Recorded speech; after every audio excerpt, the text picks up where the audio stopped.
الإسلام ديني ومحمدا رسول الله.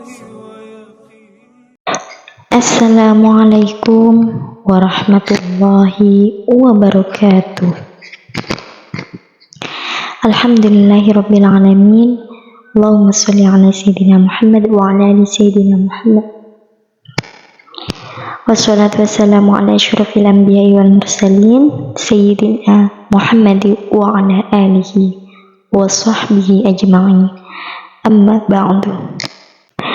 Alhamdulillah, para sahabat yang dirahmati oleh Allah Subhanahu wa taala, semoga selalu dalam keadaan sehat walafiat, rezeki selalu dilancarkan, serta selalu dalam lindungan Allah Subhanahu wa taala.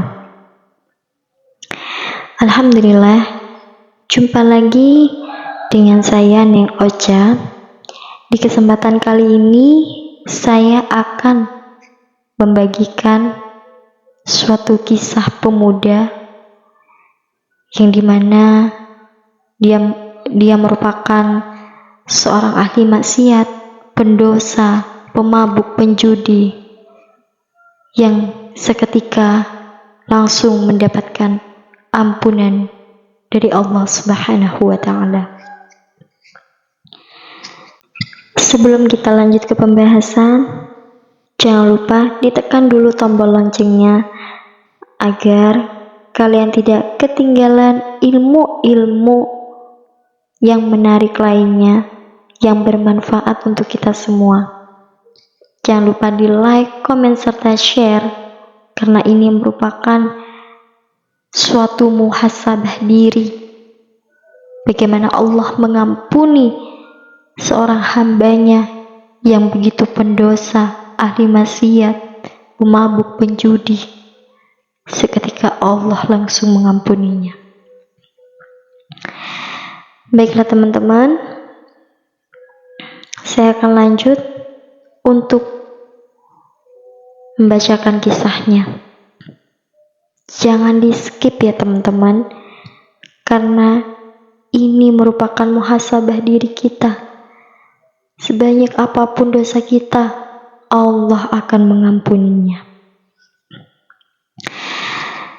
Dikisahkan suatu ketika ada seorang pemuda tiba-tiba di samping mihrab masjid. Sang imam masjid kaget. Anak ini beberapa hari setiap sholat di sini kok sampai bisa menangis.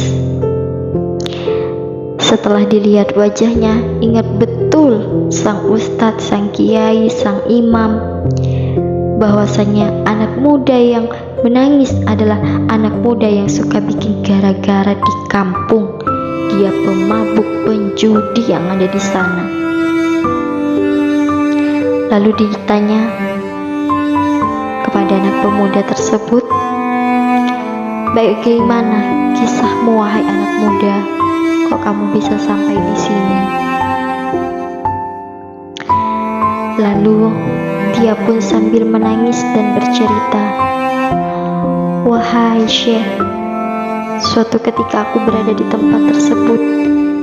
Di tempat itu yang kau tahu aku mabuk dan aku judi dengan kawan-kawanku. Aku mabuk, cuma aku mendengar suaramu dari atas mimbar itu. Kemudian engkau berkata, sebesar apapun dosamu, sejelek apapun dirimu, segera adukan kepada Allah, mintalah kepada Allah. Semoga Allah mengentaskan engkau dari kehinaan itu. Aku masih minum minuman keras. Aku tidak bisa meninggalkannya.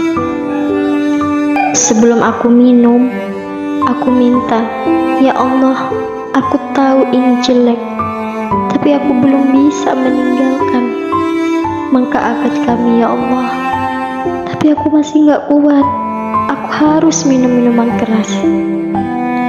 Setelah terbangun, setelah aku sadar, aku minta lagi, dan terus aku setiap malam minta, "Ya Allah, aku masih sering minum, tapi aku ingin meninggalkan minum, tapi aku kecanduan minum terus."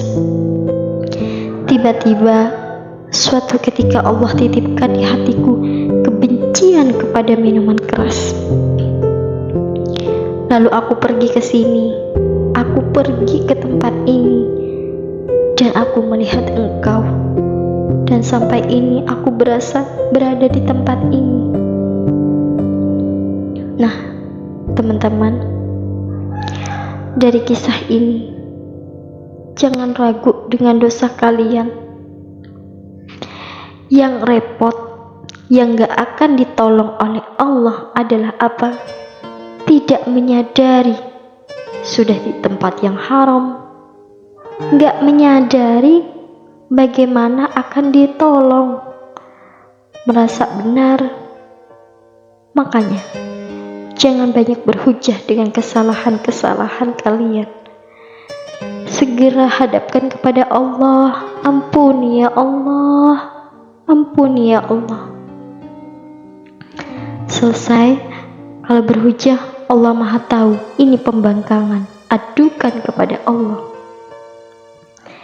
Nabi yang tidak pernah berdosa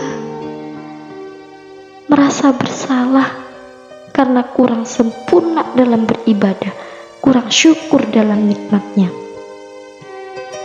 bukan karena dosa. Bagaimana kita yang berusaha tidak merasa berdosa? Maka siapapun kita, dengan dosa-dosa kita adukan kepada Allah. Mungkin saat ini kita masih berurusan dengan riba. Katakan setiap malam, "Ya Allah, entaskan aku dari riba ini ya Allah. Ganti dengan modal yang halal dan berkah." Jangan mencari-cari fatwa ulama yang mengatakan riba boleh. Gak akan ditolong oleh Allah. Cukup mengadu kepada Allah, beres. Kita dengan Allah yang Maha Kasih. Tiba-tiba saja Allah menolong kita. Apakah modal diganti dengan yang halal dan seterusnya? Mungkin di antara kita juga ada yang pernah kepleset dalam zina. Allah Maha Pengampun. Jangan ragu. Siapapun kita, berapa banyak pun dosa kita kepada Allah, sangat mudah. Dan kita harus menyesali dosa. Hingga bisa jadi tanpa sadar kita menitikkan air mata penyesalan. Allah Maha Pengampun. Semoga dengan kisah ini kita semua bisa sadar dengan dosa-dosa kita, sehingga kita selalu meminta permohonan ampun kepada Allah Subhanahu wa Ta'ala, dan kelak bisa masuk surga. Mungkin hanya ini kisah yang bisa saya sampaikan. Mudah-mudahan bermanfaat dan bisa menjadi muhasabah diri kita untuk menjadi lebih baik, untuk selalu menyadari akan dosa-dosa kita kepada Allah Subhanahu wa Ta'ala. Kurang lebihnya saya mohon maaf. Saya Neng Ocha. Assalamualaikum warahmatullahi wabarakatuh.